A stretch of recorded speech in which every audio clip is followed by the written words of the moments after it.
Praise the Lord. पुन्हा एक वार परमेश्वराची स्तुती करण्यासाठी, परमेश्वराचं चिंतन आणि मनन करण्यासाठी परमेश्वरानं आजचा दिवस हा आयुष्यामध्ये जोडला, म्हणून आपण परमेश्वराचे उपकार मानू.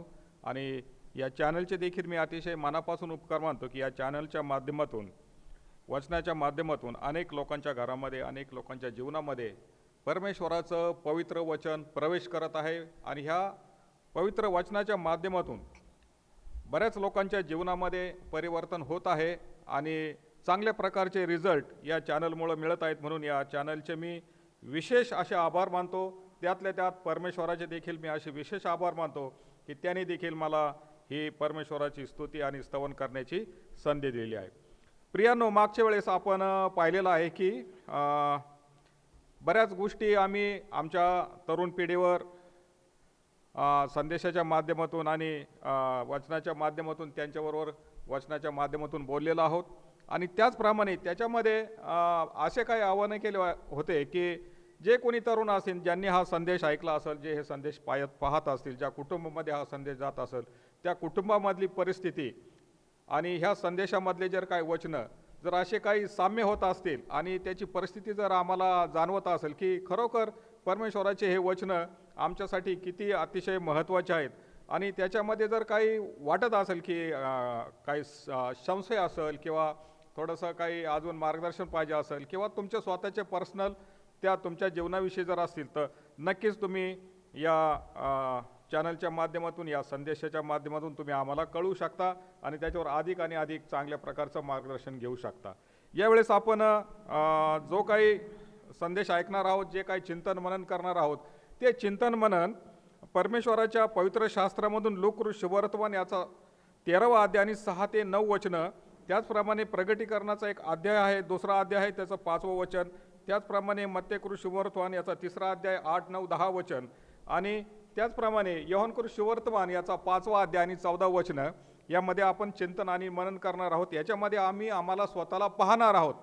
परमेश्वराने आमच्यासाठी जी योजना आखलेली आहे, परमेश्वराने आमच्यासाठी जे काही संकल्पना केलेली आहे, परमेश्वर आमच्यावर कशा प्रकारे प्रेम करत आहे, परमेश्वराची आमच्याबद्दल काय इच्छा आहे, या भूतलावर या जगामध्ये जर आम्ही जन्माला आलो आहोत, या जगामध्ये जर आम्ही परमेश्वराच्या राज्यामध्ये आहोत, परमेश्वराच्या इच्छेनुसार आहोत, परंतु आमचं जीवन जर आज दगदगीचं असेल, संकटाचं असेल, दुःखाचं असेल किंवा आजारामध्ये ग्रासलेलं असेल आणि किंवा कुठल्या तरी आम्ही विचित्र अशा मार्गामध्ये किंवा असं संकटामध्ये अडकलेलं असेल, तर त्याच्यासाठी देखील काही सोल्युशन ह्या पवित्र शास्त्रामध्ये आम्हाला परमेश्वराने दाखवलेलं आहे. त्याचाच एक अध्याय म्हणून आपण या ठिकाणी लूका शुभवर्तमान याचा 13वा अध्याय आणि 6 ते 9 वचनामध्ये आपण जाणार आहोत. तत्पूर्वी आम्ही थोडंसं मागं जाऊ की जर आम्ही ह्या दुःखाच्या प्रसंगामध्ये असेल, जर आमच्यावर दुःख असेल, आम्ही आजारी असेल किंवा आमची परिस्थिती जरा वेगळी असेल किंवा आमची आर्थिक परिस्थिती, सामाजिक परिस्थिती, समाजामधले असलेलं स्थान, आमच्या कुटुंबाचं आर्थिक स्थान, आमच्या कुटुंबामधले आजार, आमच्या कुटुंबामध्ये असलेले भांडणं, आमच्या भावामध्ये असलेलं वैर, ह्या ज्या गोष्टी आहेत, तर त्या पाहण्यापूर्वी आपण थोडंसं मागं जाऊ आणि थोडंसं आपण एक फीडबॅक घेऊ स्वतःबद्दल, स्वतःबद्दल एक चांगल्या प्रकारचं मूल्यमापन करू. आणि त्याच्यासाठी एक अध्याय आहे बघा, योहानकृ शुभवर्तमान याचा 5वा अध्याय आणि 14 वचन. हे 14 वचन जे आहे की 38 वर्षाचा जो दुखणेकरी आहे, बेथेसदा तळे, त्या ठिकाणी 5 पाडव्या आणि मेंढरे नावाचा दरवाजा या ठिकाणी तो पडलेला आहे. त्या 5 पाडव्यापैकी एका पडवीमध्ये आहे आणि त्या ठिकाणाहून येशू ख्रिस्त जात आहे आणि येशू ख्रिस्तानी त्याला पाहिलं आहे, त्याला विचारतो की तुला बरं व्हायची इच्छा आहे काय. आता या ठिकाणी फार महत्त्वाचे 2-3 शब्द आहेत बघा की जर मला भूक लागलेली आहे किंवा मला तहान लागलेली आणि माझ्यावर जर कोणी असा प्रसन्न झाला, परमेश्वर प्रसन्न झाला किंवा एखादा व्यक्ती प्रसन्न झाला, मी फार 2 दिवसापासून भुकेला आहे आणि तानेला आहे, आणि जर माझ्यावर परमेश्वराने माझ्यासाठी जर एखादा सेवक पाठवला आणि त्यांनी मला विचारलं, अरे तुला जेवायचं का, तर मी लगेच काय म्हटलं पाहिजे, यस, मी जेवण्यासाठी रेडी आहे, मी तयार आहे, मला जेवण द्या. परंतु या ठिकाणी या गृहस्थाने असं सांगितलं की पहा म्हणे, त्यांनी बरेच काही कथन सांगितलं की देवदूत येतात, पाणी हलवतात, मला उचलायला कोण नाही, मला न्यायला कोण नाही, अशा परिस्थितीत मी राहतो. त्याच्या सगळ्या कंप्लेन त्यांनी सांगितल्या. या ठिकाणी येशू ख्रिस्ताला एवढा वेळ नव्हता, तरी देखील येशू ख्रिस्ताने त्याच्यावर दया केली आणि त्याला सांगितलं, तू बरा झाला आहेस आणि जा, तुझी बाज उचलून चालू लाग. आणि तो बरा झाला आणि तो निघून गेला. आणि पुन्हा तो परमेश्वराला, येशू ख्रिस्ताला पुन्हा एका मंदिरामध्ये भेटला. मग येशू त्याला म्हणाला, पहा, तू बरा झाला आहेस, आतापासून पाप करू नको. तू बरा झाला आहेस आणि आतापासून पाप करू नकोस. करशील तर तुझे पूर्वीपेक्षा अधिक वाईट होईल. करशील तर तुझे पूर्वीपेक्षा अधिक वाईट होईल. या ठिकाणी हे वचन आम्हाला अतिशय चांगल्या प्रकारचं मार्गदर्शन देत आहे की जो 38 वर्षाचा दुखणेकरी, 38 वर्षाचा दुखणेकरी म्हणजे, आणि येशू ख्रिस्ताने त्याला म्हटले की तू आता बरा झाला आहेस, आतापासून पाप करू नको. करशील तर तुझे पूर्वीपेक्षा वाईट होईल. करशील तर, याचा अर्थ की त्यांनी त्याच्या गत काळामध्ये, त्याच्या भूतकाळामध्ये, म्हणजे त्याला ज्यावेळेस समज आलेली, त्या समजेच्या काळामध्ये त्याला ज्यावेळेस त्याची अंडरस्टँडिंग होती, त्याला काही समजत असेल, त्याला बरा वाईटाचं ज्ञान झालं असेल, त्यावेळेस त्यांनी ते पाप केलं असेल. आणि तो वयाच्या 20व्या वर्षी किंवा 22व्या वर्षी, त्याचा इथं काही उल्लेख केला नाही की तो कितव्या वर्षापासून, त्या म्हणजे 38 वर्ष मागं जर गेलं तर कितव्या वर्षापासून त्या ठिकाणी तो त्या बेथेसदा तळ्याच्या वळ त्या ठिकाणी पडलेला आहे, त्या पडवेमध्ये पडलेला आहे. पण 38 वर्ष तो ते दुखणं सोसत आहे. याचा अर्थ की तो साधारणपणे 65-70 वयाचा असताना परमेश्वराने त्याला पुन्हा एक जीवदान दिलं. आणि त्याला जीवदान दिल्यानंतर पुन्हा त्याला एक ताकीद दिली, वॉर्निंग दिली की आता तू बरा झालास, आता इथून पुढं तू पाप करू नको, आणि करशील तर पूर्वीपेक्षा तुझं वाईट होईल, अधिक वाईट होईल. म्हणजे पूर्वी त्याचं वाईट होतं, सेम थिंग सेम वे. हाच उपदेश आणि हाच इशारा परमेश्वर आम्हाला वेगळ्या वेगळ्या पद्धतीतून, वेगळ्या वेगळ्या वचनामधून, वेगळ्या वेगळ्या अध्यायामधून, वेगवेगळ्या सुवर्तमानामधून, वेगवेगळ्या संदेशाच्या माध्यमातून आणि वेगवेगळ्या ठिकाणी वेगवेगळ्या वेळेस परमेश्वर आमच्याबरोबर रात्रंदिवस ह्या गोष्टी बोलत आहे. त्यातूनच आपण एक या ठिकाणी जो काही लोकऋषीवर्तमान याचा 13वा अध्याय निवडलेला आहे, त्याचं 6 वचन त्याला म्हणलं आहे की अंजिराच्या निष्फळ झाडाचा दृष्टांत आहे. अंजिराचं जे झाड आहे परंतु ते निष्फळ आहे. आता हा जो दाखला आहे, हा दाखला सर्व लोकांसाठी आहे. याच्यामध्ये परमेश्वराने, येशू ख्रिस्ताने हा जो दाखला दिला, ह्याच्यामध्ये कसल्या प्रकारची वयाची त्यांनी मर्यादा ठेवली नाही, जातीची ठेवली नाही, कुठल्या अधिकाऱ्याची ठेवली नाही, कुठल्या गरिबाची ठेवली नाही, किंवा कुठल्या श्रीमंत माणसाची ठेवली नाही, कुठल्या पास्टरची ठेवली नाही, कुठल्या बिशपची ठेवली नाही, कुठल्याही संदेष्ट्याची ठेवली नाही, कुठल्याही सुवार्तिकेचं या ठिकाणी पर्टिक्युलर इंडिव्हिज्युअल असं पर्सनली कोणाचाही या ठिकाणी उल्लेख नाही. परंतु हा जो अंजिराच्या निष्फळ झाडाचा दृष्टांत आहे, हा सर्वांसाठी आहे, हा एक कॉम्प्रेहेन्सिव्ह आहे, हा सर्वांगीण आहे की ह्या माध्यमातून आम्हाला बोध घेण्यासाठी. मग माझं स्टेटस कोणचं असेल, माझं डिसिग्नेशन कुठे असेल, मी कुठं साधा शिपाई असेल, किंवा मी एक प्रोफेसर असेल, किंवा एक प्रिन्सिपल असेल, किंवा एक प्राचार्य असेल, किंवा एक मोठा अधिकारी असेल, किंवा मंत्री असेल, किंवा प्राईम मिनिस्टर असेल, परंतु हा जो दाखला आहे, हा दाखला येशू ख्रिस्ताने सर्वांसाठी दाखवला आहे, अशासाठी की कोणीही हा दाखला वाचून त्याचं परिवर्तन करावं, पश्चाताप करावा आणि त्यांनी परमेश्वराच्या राज्यामध्ये प्रवेश करावा. परमेश्वराला दुःख होईल, परमेश्वराला वाईट वाटेल, किंवा परमेश्वराला ज्या गोष्टीचं वीट आहे त्या गोष्टीसाठी, त्या गोष्टीकडे ह्या मनुष्याने किंवा ह्या इसमाने किंवा ह्या व्यक्तीने वळू नये. मग ती व्यक्ती लेडीज असेल किंवा जेंट्स असेल, ह्या सर्व ज्याला समजण्याचं ज्ञान आहे, ज्याला बऱ्या वाईटाचं ज्ञान आहे, त्याच्यासाठी हा दृष्टांत आहे. तो असा आहे, त्याने हा दाखला सांगितला, कोणा एकाचे त्याच्या द्राक्षमळात लावलेले अंजिराचे झाड होते. त्यावर तो फळ पाहण्यास आला, परंतु त्याला काही आढळले नाही. या ठिकाणी एक अंजिराचं झाड आहे आणि द्राक्षमळा आहे. कोणा एकाचे म्हणजे कोणीतरी याचा मालक आहे, कोणीतरी याचा चालक आहे, कोणीतरी याचा पुढारी आहे, कोणीतरी हा चांगल्या प्रकारचा एक वडिलांची सुद्धा या ठिकाणी भूमिका होती, एका कुटुंबाची भूमिका होती. जर द्राक्षमळा जर असेल तर ते आमच्या कुटुंबाचा एक दर्शक आहे, द्राक्षमळा जर असेल तर ते आमच्या समाजाचा एक दर्शक आहे, द्राक्षमळा जर असेल असं जर आम्हाला वाटतं तर आमचे एक परमेश्वराचं राज्य आहे, आणि त्या राज्यामध्ये लावलेलं जे अंजिराचं झाड आहे ते मी आहे. आणि त्यावर परमेश्वर गेल्या 3 वर्षापासून येत आहे त्यावर तो फळ पाहण्यास येत आहे, परंतु त्याला काही आढळत नाही. म्हणजे परमेश्वराने आम्हाला या ठिकाणी जीवनामध्ये जगत असताना, या जगामध्ये आम्हाला जन्माला घातल्यापासून ज्या ज्या वेळेस आम्हाला चांगलं आणि बऱ्या वाईटाचं ज्ञान आलं, त्या दिवसापासून आम्हाला परमेश्वर आमच्याकडं नजर ठेवून आहे आणि तो आमच्याकडून त्या फळाची अपेक्षा करतो. फळाची अपेक्षा करणं म्हणजे झाड लावल्यानंतर त्याचा काही कालावधी आहे, त्याचं ड्युरेशन आहे, त्याचा पिरियड आहे, त्याचा काही पिरियड आहे की त्याचा हंगाम आहे. त्या हंगामामध्ये येऊपर्यंत तो माळी त्या झाडाची जोपासना करतो, त्या झाडाचं संरक्षण करतो, त्याच्यावर फवारणी करत असेल, त्याला खत पाणी घालत असेल, त्याच्यावर बारीक नजर ठेवून असेल किंवा त्याच्यावर बुरशी पडली, रोग पडला, काय पडलं तर त्याची जोपासना करत असेल. अशा परिस्थितीमध्ये ते झाड हंगामापर्यंत वाढवतो. म्हणजे ते झाडाचं फळ येण्यासाठी तो गेल्या 5 ते 7 ते 8 वर्ष त्याच्यावर काय करत असेल, त्याची निगा करत असेल, त्याची जोपासना करत असेल, त्याच्यावर लक्ष ठेवत असेल. आणि मग हंगामाच्या वेळेस आता वाटतं की आता ह्या झाडाचं वय पूर्ण झालं, हे झाड वयात आलं. ह्या वयात आल्यानंतर मग त्या झाडाच्या फळाची अपेक्षा तो मालक करत आहे. ती अपेक्षा करून तो मालक त्या माळ्याकडे आलेला आहे आणि त्याला विचारत आहे की यावर तो फळ पाहण्यास आला, परंतु त्याला काही आढळलं नाही. मग त्याने त्याला सांगितलं, त्याने त्याला सल्ला दिला. तेव्हा त्याने माळ्याला म्हटले म्हणजे आता या ठिकाणी माळी म्हटल्यानंतर एक जबाबदार व्यक्ती असेल, एक रिस्पॉन्सिबल असेल, एक बाप असेल, एक कुटुंब असेल, एक कुटुंबाचा चालक असेल, एक राज्याचा चालक असेल आणि कुठल्या तरी संस्थेचा किंवा कुठल्या तरी ते ह्याच्यावर त्या कळपावरचा एक अधिकारी असेल, मेंढपाळ असेल. त्याला त्यांनी सांगितलं, पहा गेली 3 वर्षे मी या अंजिरावर फळ पाहास येत आहे, परंतु मला काही आढळत नाही. तेव्हा ते तोडून टाक. बऱ्याच वेळेस त्यांनी आला आणि बऱ्याच वेळेस त्यांनी पाहिलं की हे झाड, याला एवढा कष्ट करून, एवढं हे करून, एवढी मोठी जागा त्याच्यामध्ये आहे, एवढा मोठं त्याला पाणी घातलेलं आहे, एवढा वेळ खर्च आहे, त्याला बरेच एक्सपेन्सेस झालेले आहेत त्याच्यावर.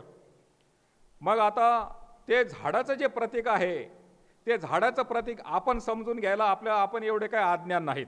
म्हणून हे झाड म्हणजे कोण आहे हे आम्ही ओळखलं पाहिजे आणि तो माळी म्हणजे कोण आहे हे देखील ओळखलं पाहिजे आणि तो मालक कोण आहे, त्या द्राक्षमळ्याचा मालक कोण आहे हे देखील आम्ही ओळखलं पाहिजे. आणि तोच द्राक्षरसाचा मालक त्याला म्हणतोय की मला ह्याच्यावर काही आढळलं नाही, मी गेले 3 वर्षापासून येतोय. म्हणजेच हे झाड फळ देण्याच्या स्थितीत आल्यानंतर ज्या पहिल्या वर्षी मी आलो तेव्हा ते मला मिळालं नाही.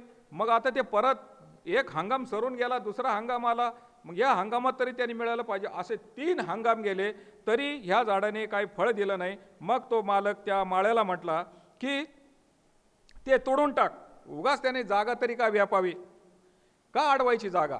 अशा परिस्थितीमध्ये आम्ही जगत असताना जर माझ्यावर जर काही जबाबदारी आहे, माझ्यावर माझ्या कुटुंबाची जबाबदारी असेल, माझ्यावर माझ्या समाजाची जबाबदारी असेल, मी कुठल्या तरी एखाद्या संस्थेमध्ये असेल, कुठल्या तरी एका पदावर असेल आणि ते पद जर मला नीट भूषवता आलं नाही, त्या पदापासून होणारे जे काही बेनिफिट आहे, ज्या पदापासून होणारे जे काही रिझल्ट आहे, ज्या पदापासून येणारे जे काही परमेश्वराला अपेक्षित असं जे काय आहे ते जर माझ्याकडून मिळत नसेल तर मग परमेश्वर म्हणतो ते तोडून टाक, उगाच त्यांनी जागा कशाला अडवायची. आणि या ठिकाणी त्या माळ्याने त्याला एक रिक्वेस्ट केली पहा. तेव्हा त्याने म्हणजे त्या माळ्याने त्याला म्हणजे प्रभू येशूला त्याने उत्तर दिलं, महाराज एवढं वर्ष असू द्या, रिक्वेस्ट, महाराज एवढं वर्ष असू द्या, मी त्याला पुन्हा त्याची समजूत घालतो, पुन्हा मी त्याला काउन्सिलिंग करतो, पुन्हा मी त्याला खत पाणी घालतो. माझ्याकडून जर काही कमी पडलं असेल ते मी स्वतः मूल्यमापन करतो की मी याची जोपासना करत असताना अशा कोणत्या ठिकाणी मी याला कुठल्या गोष्ट कमी दिली, कुठलं वचन ह्याला कमी पडलं, कुठले संस्कार ह्याच्यामध्ये कमी पडले, कुठल्या बाबतीमध्ये हा मागं राहिला, हे सगळं मी जाणून घेतो आणि मी पुन्हा त्याला काय करतो, खत पाणी घालतो आणि त्याच्यावर मी चांगली जोपासना करतो, त्याच्यावर चांगलं मॉनिटरिंग करतो, मी त्याच्यावर लक्ष ठेवून राहतो. रोगराई अमकं दमकं ह्या सर्व गोष्टीपासून मी त्याला दूर करतो. आणि मग बघा पुढील वर्षी जर त्याला फळ आलं नाही, फळ आले तर बरे, मग पुढील वर्षी त्याला फळ आले तर बरे, एवढं करून जर त्याला समजलं नाही. बऱ्याच गोष्टी आम्हाला या ठिकाणी समजत नाहीत. बऱ्याच कुटुंबामध्ये असे निष्फळ अंजिराचे झाड आहेत. बऱ्याच कुटुंबामध्ये निष्फळता आहेच आहे, पर फायदा तर नाहीच नाही, परंतु तोटा देखील करायला हे मागं पुढं पाहत नाहीत. हे एक प्रतीक आहे. हे झाड म्हणजे आमच्या जीवनाचं, आमचं जीवन, आमचं दर्शन याचं एक प्रतीक आहे की परमेश्वराने त्याच्या स्वरूपाचं बनवलं, परमेश्वराने त्याचा आशीर्वाद, त्याचा श्वास आमच्यामध्ये फुंकलाय, परमेश्वराने आम्हाला ज्ञानबुद्धी दिली, ज्ञानबुद्धी इतकी दिली की बघा की ज्यावेळेस परमेश्वराने आदामाला बनवलं, आदामाला बनवल्यानंतर ज्यावेळेस तो झोपला आणि त्याची एक फासळी काढली आणि त्याची स्त्री बनवली आणि तिला समोर आणलं, त्यावेळेस आदाम म्हटलं हां आता हे माझा हाडातला हाड आणि मांसातला मांस आहे, हिला हवा म्हणायचं. आणि परमेश्वराने जे जे काही निर्माण केलं, जे जे जनावरं निर्माण केले, जे प्राणी निर्माण केले, त्या सर्व प्राण्याला त्या आदामाने नाव दिले. म्हणजे परमेश्वराने मुळातच आमच्यामध्ये ती बुद्धी घातलेली, ती समजण्याची बुद्धी घातलेली, परंतु न कळत सैतानाच्या मार्गाला जाऊन आम्ही ती आमची बुद्धी गहाण टाकतो, आमची ती बुद्धी निष्क्रिय करतो, निष्फळ करतो. आणि अशा वेळेस मग आमचा परमेश्वर, आमचा जो अन्नदाता आहे, आमचा जो उद्धारकर्ता आहे, तो आमच्याकडे ही अपेक्षा करतोय की हे झाड फळ का देत नाही. आणि मग हे फळ दिलं नाही म्हणून तो पुन्हा सांगतो की आता याला अजून एक चान्स द्या. असे 2 चान्स दिले, 3 चौथ्या चान्सला तो म्हणतो की मग पुढील वर्षी त्याला फळ आलं तर बरे, नाही तर आपण ते तोडून टाकावे. मग हा अधिकार, हे राईट्स त्याच्याकडून काढून घेतले जातात, तो स्वतः त्याचे राईट्स. मग या ठिकाणी अशा परिस्थितीमध्ये राईट्स गेलेले परमेश्वरापासून, परमेश्वराच्या वचनापासून, त्याच्या आशीर्वादापासून, त्याच्या दिलेल्या खुर्चीपासून लांब गेलेले किंवा हाकलून दिलेले किंवा सस्पेंड केलेले असे कितीतरी निष्फळ अंजिराचे झाडं आम्हाला पाहायला भेटतील. तरी देखील परमेश्वर त्यांच्यावर दया करण्यासाठी अजूनही सांगितलेलं आहे परमेश्वराने. मग तो प्रकटीकरण 5 मध्ये ह्या सर्व गोष्टी आम्हाला पाहायला मिळतात की प्रकटीकरण 2 अध्याय आणि 5 वचन. म्हणून आम्ही आमचं मूल्यमापन केलं पाहिजे, आम्ही बघितलं पाहिजे की ह्या गोष्टी जर माझ्यावर आले तर ह्याचं कारण काय.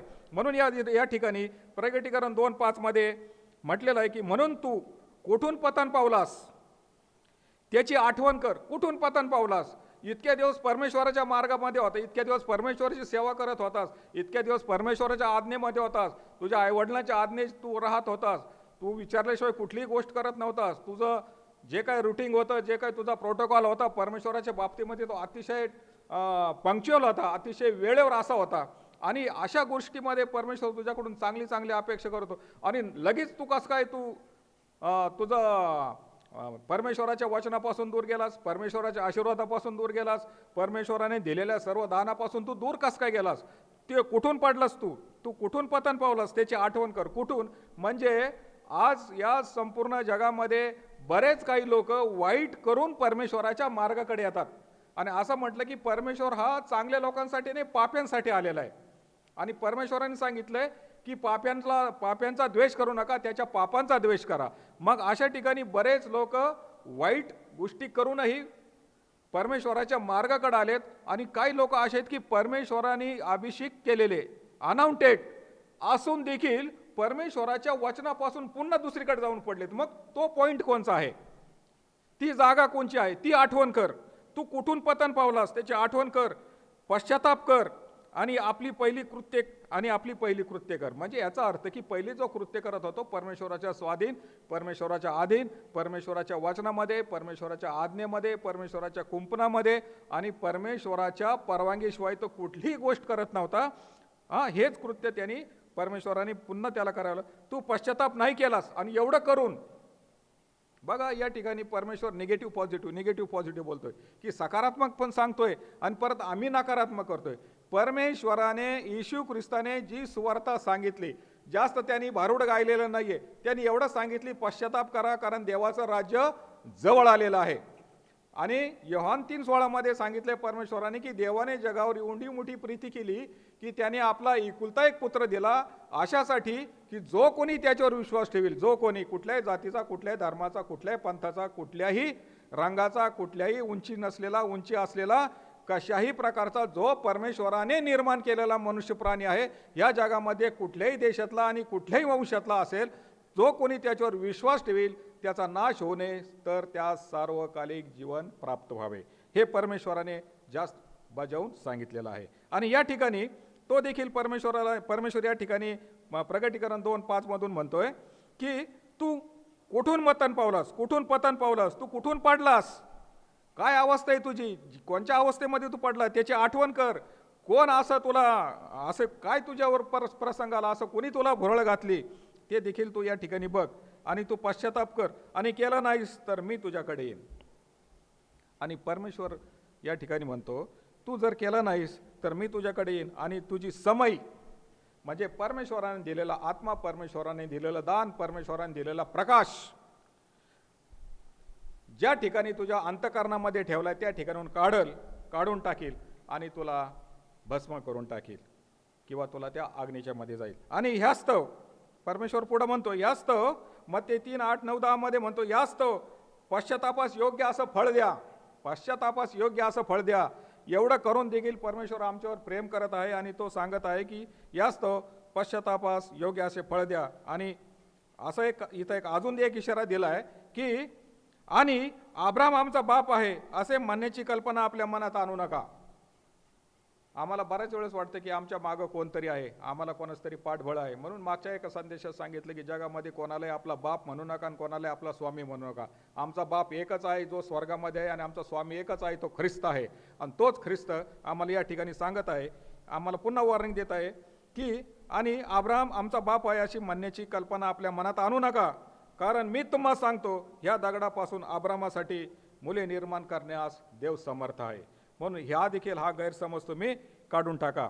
आणि दुसरी गोष्ट अशी दिली 10व्या वचनामध्ये, ऐकलं तर ठीक आहे, नाही तर आता पहिल्यासारखं नाही राहिलेलं की पहिलं बऱ्याच जो जुन्या करारामध्ये जो काही काळ होता त्याच्यामध्ये बरेच वर्ष परमेश्वरांनी चान्स दिला. बघा नोहाचा तारू बनत होता त्यावेळेस 120 वर्ष लागले, 120 वर्ष लोकांना संधी मिळाली पश्चाताप करण्यासाठी, मागं फिरण्यासाठी, रिटर्न येण्यासाठी. पण आता या ठिकाणी परमेश्वर 10व्या वचनामध्ये म्हणतोय, मत्ते 3:10 मध्ये म्हणतोय की आणि आताच तर झाडाच्या मुळाशी कुऱ्हाड ठेवली आहे, मुळाशी कुऱ्हाड ठेवली आहे. आणि जे झाड, असं नाही एकच नाही सांगितलं, जे झाड म्हणजे जे म्हटल्यानंतर जे झाड म्हणजे ज्या गोष्टीवर तुला मी ठेवलं आहे, ज्या गोष्टी, ज्या पदावर तू आहेस, ज्या खुर्चीवर तू बसला आहेस, ज्या संस्थेमध्ये तू आहेस, ज्या समाजामध्ये तू आहेस, ज्या ठिकाणी तू आहेस, अशा ठिकाणी परमेश्वर म्हणतो जे झाड फळ देत नाही ते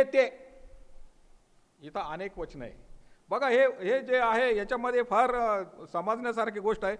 जे झाड फळ देत नाही ते झाड ते तोडून आग्नीत टाकले जाईल, आग्नीत टाकले जाईल. म्हणजे आग्नीत म्हणजे बघा या ठिकाणी आग्नीत म्हणजे त्या ठिकाणी काय आहे की मलाकी 4 मध्ये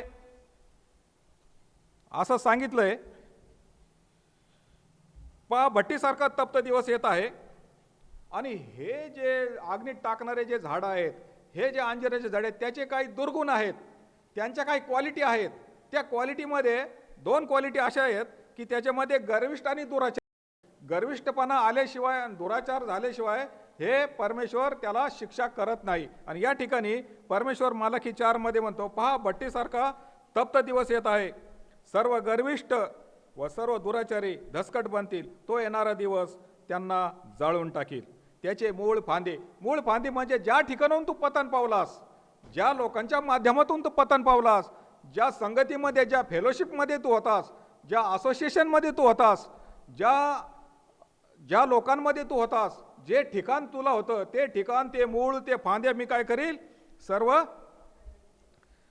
काहीच राहू देणार नाही असे सेनाधीश परमेश्वर म्हणतो. म्हणूनच आपण या ठिकाणी परमेश्वराच्या वचनाकडे जाण्यासाठी अतिशय आतुरलेलं असावं. म्हणून या ठिकाणी देखील पहिली इतिहास आणि 16:11 मध्ये पण आपण असं वाचतोय की परमेश्वर व त्याचे सामर्थ्य ह्यावर भरोसा ठेव, ह्यावर भरोसा ठेवा, त्याच्या दर्शनाविषयी सदा आतुर राहा. बघा परमेश्वर आम्हाला जुन्या करारामध्ये, परत नव्या करारामध्ये, परत नव्या करारामधून परत जुन्या करारामध्ये अशा काही ठिकाणी घेऊन जातोय, परंतु ते चिंतन आणि मनन करण्यासाठी, असलेलं ज्ञान मागण्यासाठी, जे ज्ञान आम्हाला पाहिजे ते ज्ञान आम्हाला स्वर्गातून उतरतं. ते ज्ञान मिळण्यासाठी आम्ही आमचं आचरण, आमचं धर्माचरण, आमचं बोलणं, आमचं चालणं, आमचं वागणं, आमचं बिहाव, आमच्या सर्व ॲक्टिव्हिटी ह्या परमेश्वराच्या स्वाधीन आणि अधीन असायला पाहिजेत.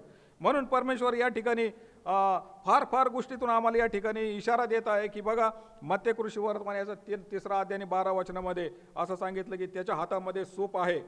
बघा या ठिकाणी सूप आहे. आणि इर्माया 17:9 मध्ये परमेश्वर म्हणतो की हृदय फार कपटी आहे, ते असाध्य रोगाने ग्रासलेलं आहे आणि त्याचा भेद कोणाला समजल, आणि तुम्ही जे काही वाईट करता, जे काही बरं करता, हे पाहण्यासाठी तुमचं हृदय मी चाळून पाहतो. म्हणजे या ठिकाणी चाळण एक आलेली आहे, चाळण आणि या ठिकाणी सूप. म्हणून परमेश्वर या ठिकाणी म्हणतोय 3:12 की त्याच्या हातामध्ये सूप आहे, तो आपले खळे अगदी स्वच्छ करील. म्हणजे खळं म्हणजे परमेश्वराने ही निर्माण केलेली सृष्टी, परमेश्वराने हे त्याचं राज्य निर्माण केलं आणि परमेश्वर त्याच्या राज्यामध्ये येईल त्यावेळेस तो काय करेल, त्याच्या हातामध्ये सूप एक असं एक दर्शन दाखवलेलं आहे, एक सूप एक असं एक प्रतीक दाखवलेलं आहे की त्या ठिकाणी सूप हे आम्हाला आमच्या घरामध्ये आढळतं की सुपामध्ये आम्ही, आमची आई असेल, आमची आजी असेल, ते धान्य पाकडते आणि त्याच्यामधला कचरा असेल, काडी असेल, कोंडा असेल ते बाजूला टाकते आणि चांगलं चांगलं घेऊन आम्ही आमच्या घरामध्ये ठेवतो, आम्ही वापरायला ठेवतो. सेम थिंग सेम वे या ठिकाणी देखील परमेश्वर असं म्हणतो, मत्ते कृषीवर्तमान 3:12 असं म्हटलंय की त्याच्या हातामध्ये सूप आहे, तो आपले खळे अगदी स्वच्छ करील व आपले गहू कोठारात साठवेल. गहू हे चांगलं प्रतीक आहे. म्हणजे निवडलेलं, परमेश्वराने असं बी बायबलमध्ये सांगितलंय, पवित्र शास्त्रामध्ये सांगितलंय की बोलवलेले पुष्कळ आहेत परंतु निवडलेले थोडे आहेत, आणि त्या निवडलेल्या थोड्यामध्ये हे गहू तो त्याच्या कोठारात साठवील, पण भूस न विसत्या अग्नीने जाळून टाकील. भूस म्हणजे काय, त्याचं स्वरूप काय आहे. म्हणून मलाकी 4 आम्ही सांगितलं की त्याचं स्वरूप असं दाखवलं की त्याला धसकट, भुसा, निष्क्रिय, निष्फळ, अनप्रॉडक्टिव्ह, आणि असं जर त्याचं आम्ही आमच्या कौटुंबिक भाषेमध्ये जर सांगितलं तर रिकाम टेकडा, रिकामा बैल, रिकामा गाढव, निष्क्रिय बुद्धीचा, निर्बुद्ध. आणि गलती करा 3 अध्यायामध्ये पण सांगितलंय 1:3 गलती करामध्ये, ते जर आम्ही घरी जाऊन वाचलं तर आम्हाला लक्षात येईल. अशा उपमा परमेश्वराने या पवित्र शास्त्रामधून आम्हाला दिलेल्या आहेत की त्या उपमा, ते जे काही संकेत आहेत ते संकेत आम्ही आमच्याबरोबर कंपेअर केले पाहिजे, आम्ही त्याच्याबरोबर तुलना केली पाहिजे, आम्ही त्याचं मूल्यमापन केलं पाहिजे. मी परमेश्वराच्या स्वाधीन आहे का, मी परमेश्वराच्या वचनामध्ये आहे का, परमेश्वराने मला ज्याच्या द्राक्षमळामध्ये ठेवलंय, तर मग मी निष्फळ अंजिराचं झाड आहे का, मी वायफट आहे का, मी अनप्रॉडक्टिव्ह आहे का, मी रिकामा बैल आहे का, मी उचले आहे का, मी दुसऱ्याच्या गोष्टीवर नजर ठेवणारा आहे का, मी मतलबी आहे का, मी स्वार्थी आहे का, मी लोभी आहे का. ह्या सर्व गोष्टी आम्ही या ठिकाणी पडताळून पाहिल्या पाहिजेत. आणि हे पडताळणं असताना जर त्या गोष्टी मला जाणवल्या, नाही मी ह्या कुठेतरी मी या ठिकाणी चिकटलेलो आहे, तर मग त्या ठिकाणीहून आम्ही बाजूला सरकलं पाहिजे आणि पश्चातापी रूपी अंतकरण घेऊन आम्ही जर परमेश्वराच्या स्वाधीनाधीन झालो. म्हणून या ठिकाणी पुन्हा एक वर आपण ते वाचूया. यास्तव पश्चाताप करा, योग्य असे फळ द्या, पश्चाताप करा आणि योग्य असे फळ द्या. आता फळ म्हटल्यानंतर कुठून काय बाजारातून आणायचं नाही 2 डझन केळं. फळ म्हणजे परमेश्वराला आवडणाऱ्या गोष्टी करा. परमेश्वराने ज्या काही आम्हाला गोष्टी सांगितलेल्या आहेत, परमेश्वराने आम्हाला जे काही सिद्धांत दिले आहेत, परमेश्वराने जे काही निर्बंध दिले आहेत, परमेश्वर कोणत्या गोष्टीची अपेक्षा करतो, या सर्व अपेक्षा आम्हाला या ठिकाणी पूर्ण करायच्या आहेत. म्हणून या ठिकाणी परमेश्वर आम्हाला वारंवार आज्ञा करत आहे की ज्याप्रमाणे 38 वर्षाचा दुखणेकरी येशू ख्रिस्ताला पुन्हा मंदिरामध्ये भेटला आणि भेटल्यानंतर येशू ख्रिस्ताने त्याला सांगितलं की तो त्याला म्हणाला, पहा तू आता बरा झाला आहेस. परमेश्वर आम्हाला या 38 वर्ष दुखण्या करण्यासाठी किंवा 38 वर्ष दुखण्यासारखं जर आम्हाला वेळोवेळी भेटत आहे, आम्हाला प्रत्येक वचनातून भेटत आहे, प्रत्येक ठिकाणी भेटत आहे, आणि ती आम्हाला तो संकल्पना देत आहे, आम्हाला तो इशारा देत आहे की आता तू बरा झालास, आता तू बरा झालास, आता तू पाप करू नको, आता तू पाप करू नको, आणि करशील तर तुझं पहिल्यापेक्षा अधिक वाईट होईल. परमेश्वर करो आणि या गोष्टी आम्हाला समजण्यासाठी समजणारं अंतकरण, ऐकणारे कान आणि दिसणारी दृष्टी देव, आणि त्याच्या पवित्र वचनामधून आम्हाला अधिक आणि अधिक चालो. धन्यवाद. हालेलुया. Praise the Lord.